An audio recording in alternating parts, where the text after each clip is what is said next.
तो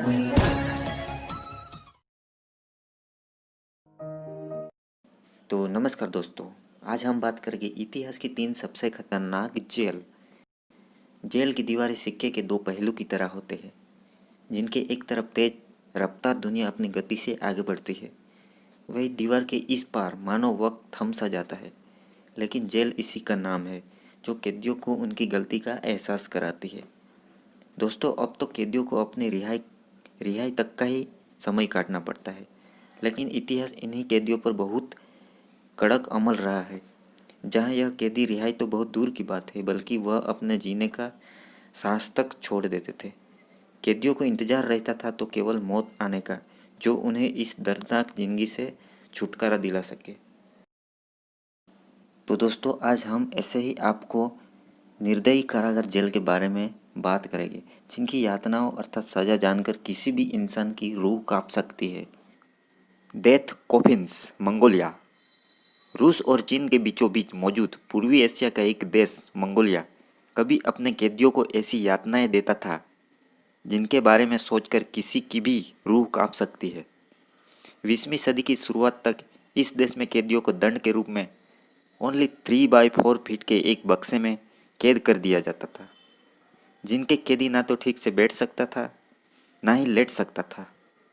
मंगोलिया में मौजूद पुरकाजी में ऐसी लाखों कैदियों ने तड़प तड़प कर अपनी जान दे दी, जहां उन लोगों को इन्हीं बक्सों में कैद कर दिया जाता था।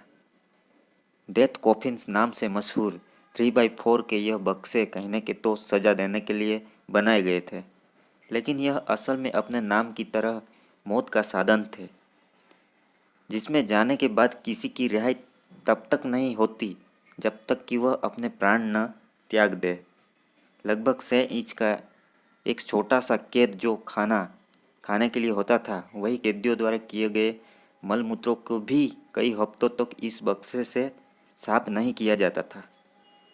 इतनी यातनाएं देने के बाद भी अगर इन कैदियों पर कोई दया की जाती थी, तो वह यह लोग अपनी मर्जी से सर्दियों के मौसम में खुले आसमान के नीचे इन बक्सों में रह सकते थे, ताकि वो तापमान गिरने से उनकी मौत हो सके।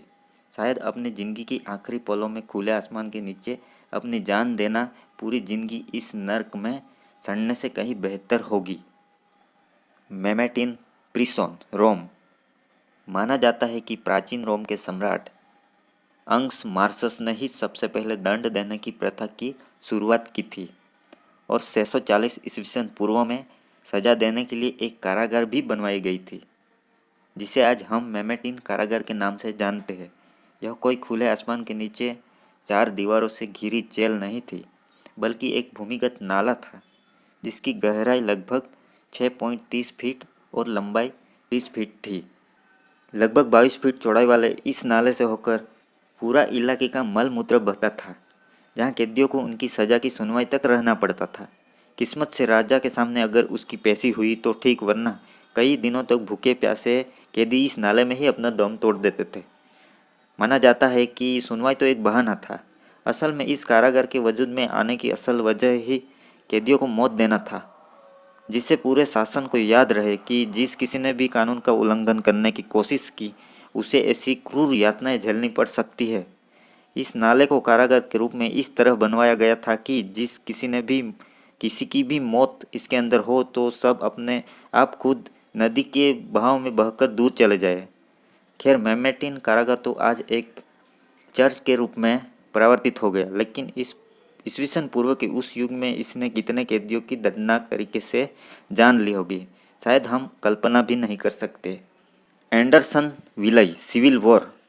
अमेरिकी सिविल वॉर एक ऐसा गृह युद्ध जिसमें सदियों से चली आ रही स्लेवरी यानी कि गुलामी प्रथा को जड़ से उखाड़ दिया और लाखों गुलामों को आज़ादी से रहने और जीने का हक दिलाया। लेकिन दोस्तों, गुलामी से आज़ादी वाली इस सुबह का सफ़र इतना आसान नहीं था। दोस्तों, वह सोच जिसने क्रांति का रूप ले लिया और अपने ही नागरिकों को बागी बना दिया। साल 1861 से लेकर 1865 तक चलने वाले इस युद्ध में उन लोगों को बंदी बनाया गया था जो गुलामी के विरुद्ध में खड़े हुए थे।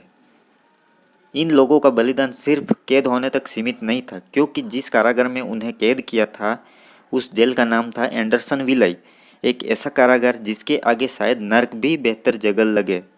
दोस्तों, कई इतिहासकार इस जेल के बारे में बताते हैं कि इस युद्ध के दौरान एंडरसन विलय अपनी क्षमता से 4 गुना ज़्यादा कैदियों को भरी हुई थी, जहां कैदियों को खाने पीने का कोई इंतजाम नहीं था। यहाँ तक कि वह लोग मल मूत्र भी वही करते थे। कुछ भूख और प्यास से दम तोड़ देते थे और बचे हुए कैदियों को जानलेवा बीमारी हो जाती थी। तो फ्रेंड्स, आज की वीडियो में बस इतना ही। आपको इस वीडियो की माहिती अच्छी लगी हो तो प्लीज़ सब्सक्राइब कर देना। जय हिंद।